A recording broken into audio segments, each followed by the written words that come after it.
It's my birthday, it's my birthday, it's the birthday show here on the Screen Team. We're going to party like it's your birthday. It is my birthday, man. I love this, man. We've got a full hour of movie reviews for you, and of course, we've got a few more to do. We're going to be doing our 800th review here in just a few moments, so we'll have Sabrina on. We'll be doing The Pale Face. A little bit later on, we'll be doing When Harry Met Sally, but first, we're going to be reviewing one of my all-time favorite baseball movies, A League of Their Own, and I've got my resident baseball fanatics here with us. We've got Stacy and we've got Tanika. Yay! Ladies, how are we? How are we doing?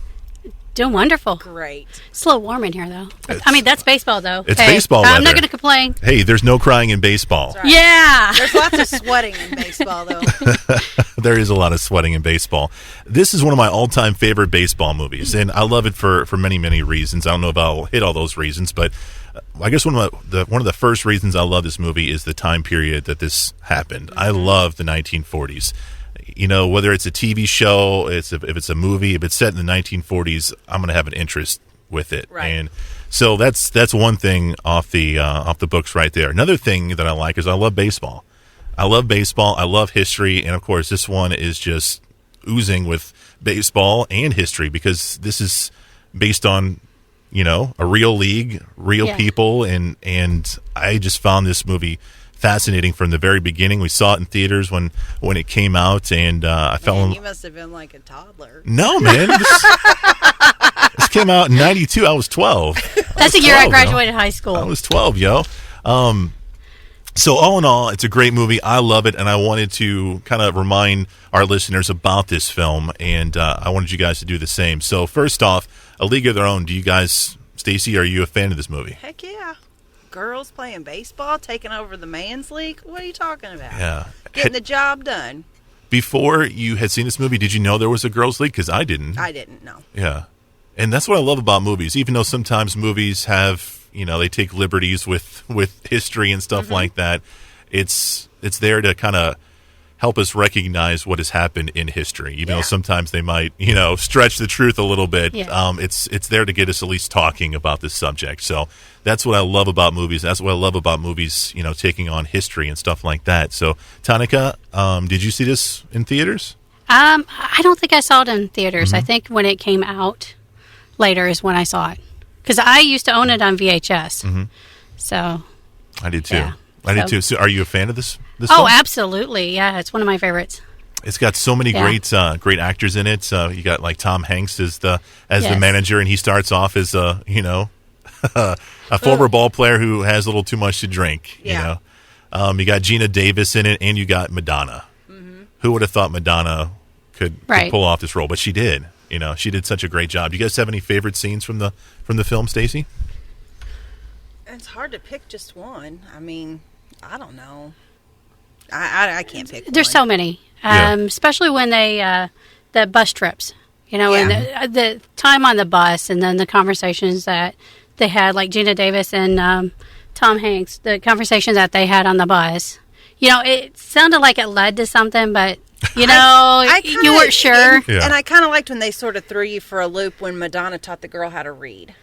Yeah. You know, she was just a kind of a, it really probably wasn't the best thing to teach her how to read, but whatever, you know, words are words.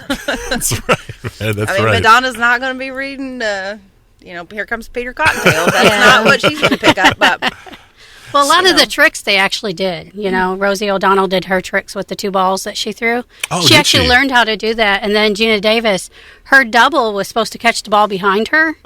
And then Gina Davis ended up saying, well, let me try it. And then she did it. And so they used that one in the film. That's great. So I do like the dance hall scene, too. Yeah.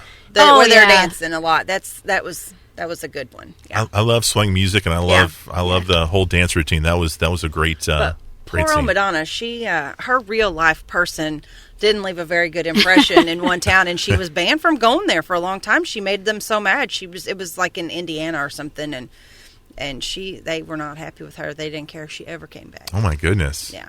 Madge did not leave a good impression. I love that. I love the scenes with Jon Lovitz. Jon Lovitz plays a scout, and he's trying to get some of these girls to play in the baseball league, and he is just straightforward, to the point, no filter, you know, kind of thing. And, you know, he's trying to get Gina Davis and, what's her name, Lori Petty? Yeah. Kit, yeah, to you know, to play in the league, but he basically wants Gina Davis's character to play, and Laurie's like, I'll do it, I'll go right now, sign me up, and he's like, I don't want you, I want your sister. He was just so good, you know, in so many scenes, and of course Tom Hanks, you know, he had that famous "There's no crying in baseball" scene. He's yelling at that poor girl, just chewing her out, you know, royally, and she's just. The tears are coming down, and that's one of the most famous. And can you imagine today if somebody got to bring their little pudgy kid on the road with them, you know? Like that just would not go over very well, you know? Let me ask you guys something. Do you guys have to be a fan of baseball to like this movie? No. I don't think so. Matter of fact, if you don't like baseball, it might give you a better understanding of maybe why people do love it. Mm-hmm. You know, it's something that, and I've heard it said before, you know, baseball gives you 2.5 or 3 hours away from what's really going on. Yeah. You know, so maybe you'll figure out why the rest of us love it so much. Do you agree? Yes, I do. This movie, I think, is rated PG-13, so... they had to do that because of Madonna, you know. There is some, and Tom Hanks, too. He throws a couple of, you know, swear words in there as well, but... I think for the most part, you know, probably keep the real little ones away, but I think maybe 10 or older can get into this film, don't you think? Yeah. And, you know, the end of it, when they all got back together, that was such a, you know, because there was a lot of them that were the real people, you know, had come in for this. Right. So they had that whole big opening of their display and stuff at the Hall of Fame, and that kind of choked me up a little bit, you know. Let me guys, and this is totally getting off of movie subject. I'm just kind of curious. Would you guys like to see a women's baseball league? I would rather see a women's baseball league than allow women in baseball. I'm just putting that out there. I agree with that. Baseball, I do agree with that. Baseball, the way we have it now, is a man's sport. Women don't need to be in there. I think it'll soften the men up, and, you know... They're already soft enough. I hate to say it. I'm sorry, but they are. Well, can you imagine? Trust me, they're not hockey players. Can you imagine, like, Mike Matheny finally goes out to give it to the ump, and he's like, "Excuse me, I do not appreciate that call because they're not. Don't talk like that in front of the ladies, you know." Yeah. Well, I will say one thing, and I agree with what you said. I'd rather see just a women's league than I guess integrating both the men and women into one league. But I do like, you know, last year ESPN had that lady commentator. I guess she was the first lady to do commentary. Yeah. You're not a fan of hers? No. I like her. I didn't like her. I like her. No. Really? She needs to stick to softball. Her and Erin Andrews both. Just go away.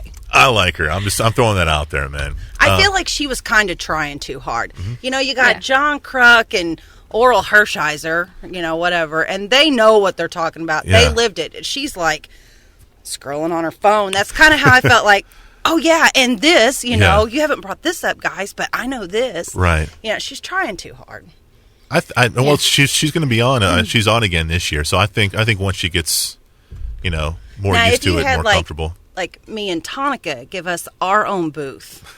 Like that would be that okay. would be great. Okay. Yes. Would you do commentary and you do play by play or what? Stats. We would just be like, "Oh, look what he did! Way to go, hot pants! Way to give it to him!" You know.